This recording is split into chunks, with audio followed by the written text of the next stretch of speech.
최신 지구촌 소식 만나보는 글로벌 리포트 시간입니다. 오늘도 해남경제연구소 어예진 소장 나왔습니다. 어서 오세요. 네, 안녕하세요. 아유, 와병 중에 나와주셔서 감사합니다. 네, 사실 요즘 제가 후두염에 걸려가지고 예. 목소리가 잘 안 나오는데 불편하실까봐 여러분들이 걱정이긴 한데 또 빠지겠다고 하면 방송국 양반들이 또 자리를 없앨까봐. 그건 아니고 아유 가장 중요한 인기 코너인데 네. 네, 그게 제일 걱정인 거죠 오히려. 양해를 부탁드리겠습니다. 네, 하여튼 나와주셔서 감사합니다. 네. 첫 번째 소식은 사우디아라비아네요. 많은 사람들의 기대와 이목을 집중시켰던, 야, 저도 이거 보고 무슨 22세기 무슨 영화 같은 장면이었는데, 네옴시티. 이 네옴시티가 결국 기존에 계획했던 것보다 대폭 축소될 거라고요. 네, 맞습니다. 네옴시티 프로젝트 안에 그 여러 개의 건축 계획이 있는데 그 중에서도 가장 하이라이트가 더 라인이라는 겁니다. 그렇죠. 온통 이 거울 같은 유리로 양쪽에 이제 직선으로 외벽을 쫙 세우고 그 안에 직선형 도시를 만드는 건데요. 그 길이만 170km. 그러니까 뭐 서울에서 한 대전 정도 거리에 이르고 내부에는 뭐 집도 있고 회사도 있고 공원도 있고 쇼핑몰 뭐 이런 살아가는 데 필요한 모든 것이 다 들어갈 예정이었었죠. 지하에는 또 고속철도를 깔아서요. 건물 끝에서 끝까지 이 170km를 20분 만에 도달할 수 있고 네. 그래서 자동차와 도로가 전혀 없는 100% 재생에너지로만 돌아가는 그런 도시를 만들겠다. 이런 야심찬 계획을 세운 바가 있습니다. 그러니까요. 이 계획을 듣고 나서 저도 야, 이게 가능하다고 맞아요. 하면서 생각했거든요. 네. 근데 처음 계획대로라면 170km 길이의 도시에 이제 10년 뒤에는 150만 명, 궁극적으로 2045년까지 900만 명의 인원을 수용할 생각이었거든요. 예. 그런데 얼마 전에 이 170km가 아닌 2.4km 수준으로 축소되고 수용 인구도 30만 명 이하로 낮아질 거라는 얘기가 이 블룸버그에서 보도가 됐습니다. 아니 170km가 예를 들어서 150이나 100km도 아니고 네. 2.4km면 이게 몇 퍼센트 줄어든 거예요? 이게 98% 정도가 줄어든 규모인데 이거는 뭐 거의 뭐 절반만 짓겠다는 것도 아니고 네. 그냥 거의 뭐 맛보기 정도의 더 라인 아니고 뭐 더 점 이런 느낌이죠. 근데 보도에 따르면 그 더 라인 계약 업체 중에 한 곳이 근로자 일부를 이제 해고하기 시작했다. 이런 얘기가 있었어요. 네온 프로젝트 측은 이에 대해서는 뭐 아직까지는 아무런 입장도 내놓고 있지 않고요. 네. 빈살만이라고 하는 전 세계에서 제일 큰 부자가 계획한다고 해서 어떻게든 자기 목표를 이루겠지 했는데 이렇게 큰 폭으로 축소하는 이유가 뭐예요? 아무래도 이제 자금 문제 때문인 걸로 보입니다. 올해 그 네옴시티 프로젝트에 들어가는 현금 예산이 부족한 상황이에요. 근데 이 프로젝트의 핵심 재원이 바로 사우디 국부펀드 PIF에서 나오는데 예. 현금 등 현재 자산 수준을 보면 지난 2020년 이후 계속해서 쭉쭉쭉 떨어지고 있어요. 예. 2020년 12월에 우리 돈으로 하면 267조 원 수준이었던 게 작년 9월 기준으로 보면 20조 원으로 한 75% 이상 감소했습니다. 이게 역대 최저예요. 예. 근데 이런 상황에서 더 라인 요거를 제대로 지으려면 예. 사우디 정부가 6년 안에 PIF에 하나로 따졌을 때 한 370조 원 정도를 추가로 이렇게 출연을 해야 됩니다. 그렇군요. 그런데 대부분 이렇게 큰 SOC 사업들 중에서 시장성이 있는 것들은 꼭 국내 자금이 아니라 외국인 투자도 많이 받는 게 일반적인 흐름인데 네. 그게 잘 안 되나 봐요. 이게 그 빈살만 왕세자가 애초에 이 네옴 프로젝트를 두고 우리 돈으로 오일머니로 다 하겠다, 우리 돈으로 다 하겠다라고 한 적이 없어요. 원래 없어요. 근데 공식적으로 이제 외부 투자 받아서 추진하겠다 이런 얘기를 줄곧 해왔고 예. 또 법 체계도 이제 외국인 투자자들이 조금 더 투자하기 좋은 환경으로 바꾸는 그런 노력을 해왔습니다. 네. 그리고 왜 저번에 빈살만 왕세자가 우리나라에도 왔잖아요. 와서 이제 대기업 총수도 쫙 만났었는데 이제 그 보도에 나온 사진만 보면 뭔가 우리나라 총수들이 빈살만 왕세자한테 뭔가 부탁을 하는 그런 우리 좀 잘 좀 봐주세요. 막 이런 느낌이었으나 사실 내부에서 나온 얘기는 왕세자가 오히려 빈살만이 우리나라에 투자 좀 안 할래? 우리 좀 이렇게 좀 해주라. 어때? 더 라인 어때? 이런 식으로 투자 유치를 하러 왔다. 근데 생각해 보면 돈이 필요한 사람이 정말 직접 와야지. 그렇죠. 그렇죠? 만약에 우리나라가 부탁하는 입장이라면 빈살만 왕세자가 한국까지 왔겠습니까? 네. 네, 그런 일이 있었다. 이런 얘기도 있고요. 또 그리고 우리나라를 비롯해서 이 MOU를 맺은 곳들이 꽤 있을 거 아니에요. 네. 근데 이게 MOU라는 거는 이제 깨질 수도 있는 그렇죠. 거니까 실제 계약으로 이어지기는 어려울 것 같다. 지금 상황으로 봤을 때 그런 얘기를 건설업계 쪽에서는 얘기가 좀 나오고 있습니다. 네.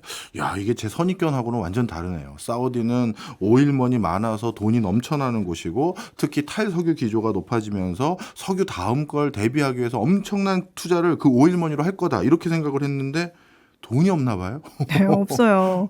이제 그거를 좀 유추해 볼 수 있는 통계가 사우디 중앙은행의 외환 보유액 예. 그리고 그 중앙은행이 보유한 예금액을 보면 좀 알 수가 있는데 외환 보유액은 그 10년 전인 2014년에 사상 최고치를 기록하고 그다음부터 이제 40% 이상 줄어서 4,100억 달러 수준이고요. 중앙은행이 보유한 예금도 계속 줄고 있습니다. 네. 워낙 말씀하신 것처럼 사우디가 이제 탈석유 경제화 한다고 스포츠 이런 데 돈 썼죠. 또 항공사 만들었죠. 그리고 뭐 전기차 사업했죠. 근데 이것도 잘 안 됐죠. 그리고 관광지 사업하겠다고 정말 뭐 삐까뻔쩍한 것들 계획 많이 내놨거든요.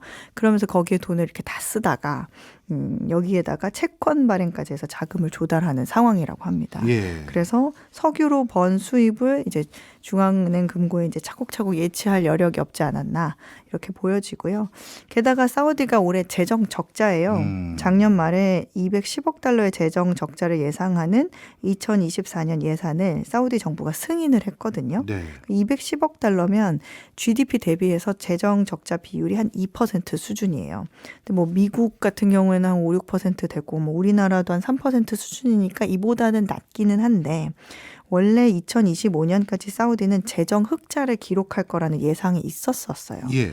그래서 이거 사우디가 정말 현금이 부족하구나 하는 생각이 드는데 이거에 지금 가장 큰 영향을 미치는 변수가 유가입니다. 예. 유가가 좀 올라줘야 재정 적자를 피할 수 있는데 배럴당 80달러 이상의 유가가 나와줘야 되거든요. 근데 뭐 이거는 사실 최근에는 중동의 어떤 지정학적 요인이 있기 때문에 90달러까지 올랐다가 현재는 한 88달러 선대로 내려간 상황이긴 합니다. 네, 알겠습니다.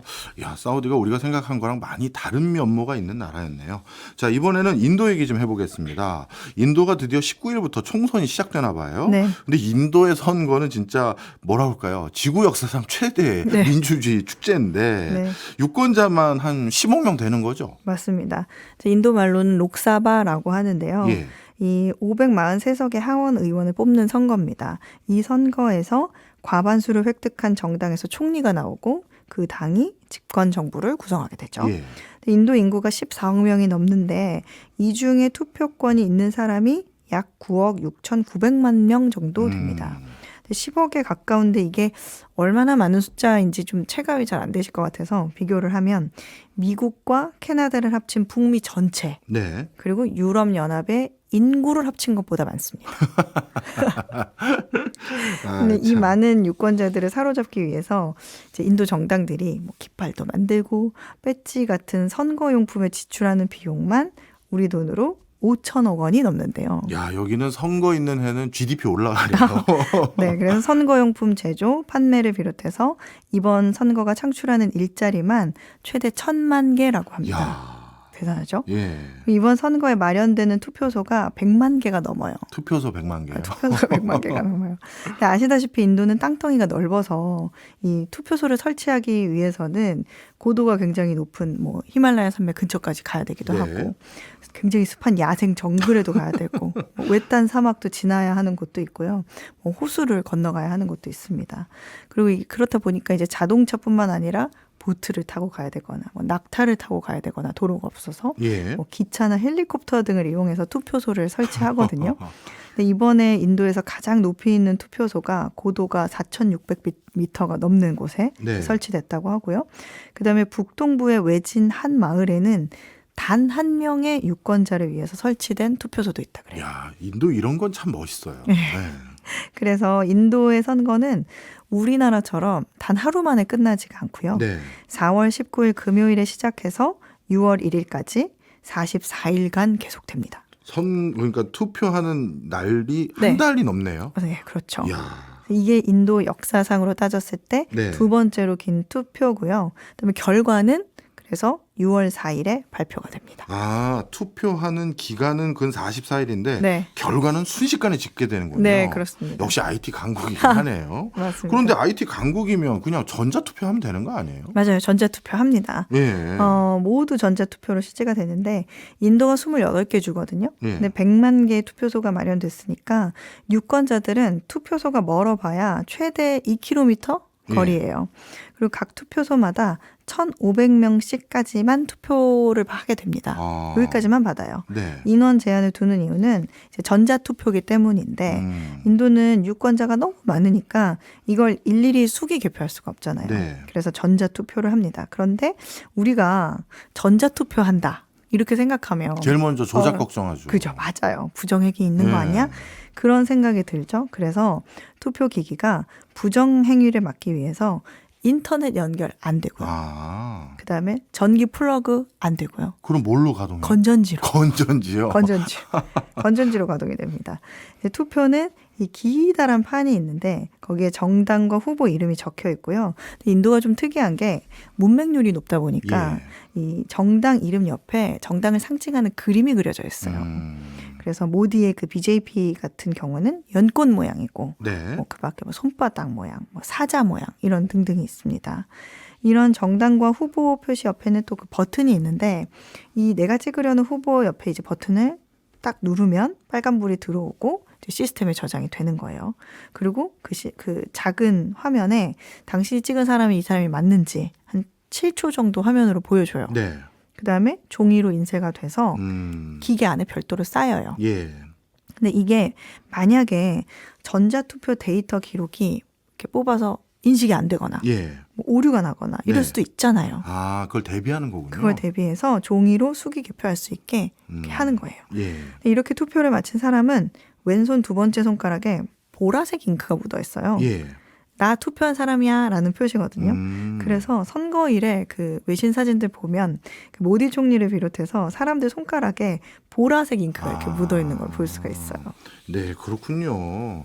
참 인도는 이렇게까지 해서 민주주의라는 걸 정말 멋스럽게 추구를 하고 있는데 제일 중요한 얘기죠. 그래서 이번 인도의 선거의 총리는 누가 될 것으로 전망됩니까? 아무래도 모디 총리가 연임을 할 것으로 보입니다. 그럴 가능성이 매우 높은데 네. 이달 초에 인도 뉴스 채널 한국과 여론조사 업체가 전국 유권자 18만여 명을 상대로 설문조사를 진행했는데 네. 현재 여당인 BJP만 단독으로 전체 543석 중에 342석을 차지할 것으로 이렇게 예측이 됐습니다. 예. 그 과반수는 쉽게 넘을 것 같다. 예. 이런 예상이죠. 그동안 사실 이제 모디 총리가 이 표를 결집하기 위해서 했던 작업 중에 하나가 바로 힌두 민족주의를 자극하는 거였는데요. 예. 손경제에서도 제가 몇 번 소개를 해드렸었어요. 인도의 힌두교 신자가 인구의 80%가 넘기 때문에 이 사람들 표만 잡아도 당선은 보장된 거잖아요. 네. 그래서 뭐 힌두의 그 람 사원을 개관하는 행사를 뭐 정부 주도로 했다거나 국경을 넘어온 이민자들에게 이제 이슬람 신도만 똑 빼고 나머지 뭐 7개 종교 신자에게만 시민권을 부여하는 뭐 메리트를 주거나 예. 이런 것들을 해왔습니다. 모디의 이런 모습들에 이제 더 단단한 지지층이 생기기도 했지만 문제는 인도 남부 쪽이에요. 왜요? 그 모디 정당 그 BJP에 대한 지지율을 예. 보면 인도를 대각선으로 이렇게 반 나눴을 때 예. 북쪽에 주로 몰려 있어요. 근데 남부는 지지율이 그렇게 저조합니다. 예. 모디가 남쪽에서는 인기가 없어요. 그렇군요. 남부로 말할 것 같으면 인도 인구의 약 20%가 거주를 하고 있는데 예. 경제적으로도 가장 번영한 지역들로 구성이 되어 있어요. 남부에서만 이 GDP의 30% 이상을 기여를 하고 있으니까 네. 이 말은 즉 북부보다 남부가 뭐 교육이나 소득, 보건 면에서 훨씬 나은 곳이어서 모디가 좀 작업 중인 뭐 힌두교 중심, 종교 중심 정치에 상대적으로 좀 잘 넘어가지 않는 면역력이 있다? 이렇게 표현을 할 수 있습니다. 네. 그리고 역사적으로 봐도 남부는 모든 종교들 간에 좀 조화로운 공존이 좀 이제 전통처럼 자리를 잡은 곳이기 때문에 모디가 힌두 민족주의로 이슬람과 이제 양극화를 시도하는 게 오히려 남부에서는 역효과를 낼 것이다. 이런 해석도 있어요. 이런 이유 때문에 모디 총리가 남부의 그 타밀나두를 6번이나 방문을 해서 좀 공을 들이고 있기도 합니다. 네. 어쨌든 뭐 그럼에도 불구하고 이번 선거는 모디 정당이 과반수가 넘는 의석을 차지할 가능성이 높고 어차피 총리는 모디. 어총모가 될 것 같다. 이런 상황입니다. 네, 알겠습니다. 이번에는 또 다른 나라 한번 찾아가 보죠. 우리가 일본 얘기할 때마다 요즘은 일본을 뭐 기술 배우거나 기술 제휴하거나 이런 거 얘기하는 건 오히려 많이 줄어들고 고령화, 인구 감소에 대해서 참고할 만한 대표적인 샘플 이렇게 바라보는 시각이 네. 많잖아요. 그런데 이번에 일본에서 좀 섬뜩한 연구 결과가 나왔다고 하던데 뭔가 봤더니 머지않아 1인당 인구가 전체 인구의 전체 가구라고 해야겠죠. 전체 가구의 절반 가까이를 차지할 것이다. 이런 보고서가 나왔나 봐요. 네, 맞습니다. 일본 국립인구사회보장연구소가 발표한 내용인데요. 이 연구소가 5년에 한 번씩 가구 수를 추정을 하는데 네. 가장 최근 게 2020년이에요. 네. 이때 인구조사를 기반으로 따져보니까 2020년에는 전체 5,570만 가구 중에 1인 가구 비율이 38%였는데 네. 1인 가구 수가 점점 빠르게 늘어나면서 2033년이 되면 처음으로 한 가구 평균 구성원 수가 2명 이하로 떨어질 거고 예. 또 거기서 2050년이 되면 전체 가구의 44%가 거의 절반에 가까운 수준이 단일 구성원, 그러니까 네. 혼자 사는 가구가 될 거라는 전망이 나왔습니다. 그 고령화 추세가 악화되는 것이 가장 큰 이유고요. 결혼을 하지 않는 또는 늦게 하는 청년들이 늘어나는 것도 어느 정도 영향을 미친 것으로 풀이가 됩니다. 예. 그러니까 한마디로 정리하면 가족이 줄어든다. 이렇게 이해를 할 수 있겠죠. 그렇군요. 일본 땅에 사는 일본 원주민들도 점점 감소한다 이런 얘기도 들리던데요. 네, 일본도 사실 뭐 우리보다는 낫지만 저출산율을 높이기 위해서 정부 차원에서 굉장히 많은 노력을 하고 있는데 일본의 그 토착 인구는 시간당 거의 100명의 비율로 감소를 하고 있다고 그래요. 네. 그러니까 지난주 일본 공식 자료에 따르면 지난해 10월 일본 전체 인구가 1억 2,400만 명으로 전년보다 59만 명이 감소를 했어요. 시간당 100명이 준다는 게 대단히 빠른 속도인 것 같은데. 빠르죠. 그럼 뭐 사망해서 준다는 거야? 뭐예요? 이제 안 태어난 거기도 하고요. 예. 사망자도 높고요. 예.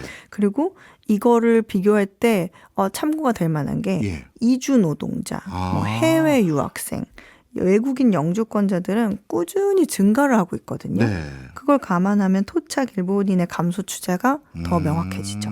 아, 외국에서 들어온 것까지 생각해야겠네요. 네. 일본의 인구 구성 비율로 보면 우리와 사실 굉장히 흡사해요. 예. 15세 미만 유소년 인구는 전체의 11%로 사상 최저를 기록하고 있고 반면에 65세 이상 인구를 보면 29%. 예. 이거 사상 최고치입니다. 근데 기시다 후미오 총리가 이 수치를 보고 뭐라 그랬냐면 일본이 사회적 기능을 유지할 수 없는 위기로 몰아넣고 있다. 이렇게 말하기도 했어요. 이게 남 얘기 같지가 않은데 아마 우리도 이제 점점 이렇게 비슷한 상황이 되지 않을까요? 우리도 이제 모양만 놓고 보면 거의 비슷합니다. 아, 그래요. 근데 아직 일본만큼은 아니지만 지난해 1인 가구 수가 예. 전체의 3분의 1을 차지하는 것으로 나타났어요. 예. 우리나라의 경우도 노인 1인 가구 수가 가장 많고요.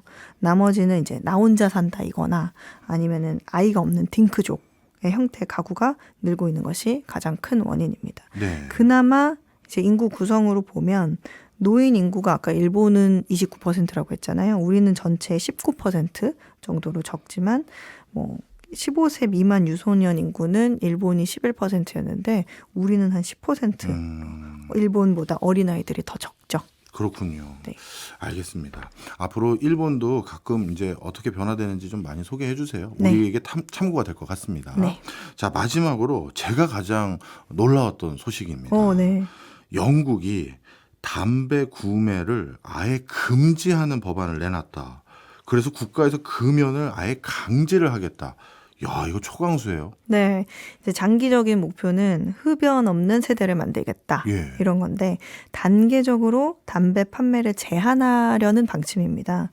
우선은 2009년생부터 평생 영국에서 합법적으로 담배를 구입할 수 없는 게 법안의 핵심입니다. 그러니까 담배를 마치 마약처럼 취급하는 거네요. 맞습니다.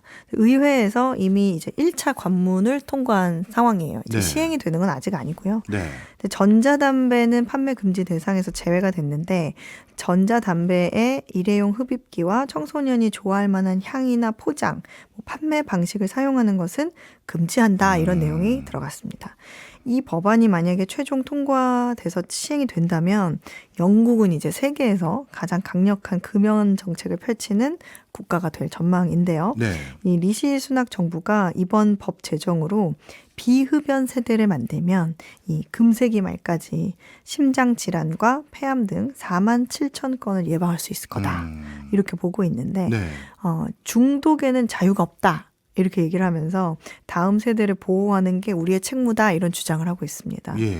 근데 이제 리시 수낙 총리가 속한 보수당 내부에서는 반발이 오히려 거세요. 그래요? 네, 이거는 자유주의적 가치에 어긋난다. 그리고 정부가 개인을 과하게 보호하려 드는 약간 이런 표현을 썼는데 유모 국가스러운 정치다. 네, 이런 말들이 나옵니다. 그리고 보리스 존슨 전 총리가 이 시가 애호가였던 윈스턴 처칠. 네. 윈스턴 처칠의 정당이 시가를 금지한다고? 야, 이건 정말 미친 일이다 라면서 꼬집기도 했습니다. 예.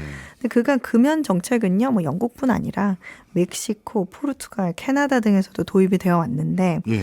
영국의 이번 법안은 뉴질랜드의 금연법 모델을 벤치마킹한 거예요. 예. 뉴질랜드가 지난 2021년에 세계 최초로 2009년 이후 출생자를 대상으로 평생 담배 판매를 금지하는 법안을 통과시켰는데 지난해 연합정부가 새로 들어서면서 세수 부족 등의 이유로 폐지된 바가 있습니다. 네. 영국도 어떻게 될지는 봐야 될 것 아직 같아요. 모르는. 네. 예. 알겠습니다. 오늘 와병 중에도 전 세계 요모조모 변화되는 흐름들 짚어주셔서 정말 감사드립니다. 지금까지 어혜진 소장이었습니다. 고맙습니다. 감사합니다. 감사합니다. 막판에.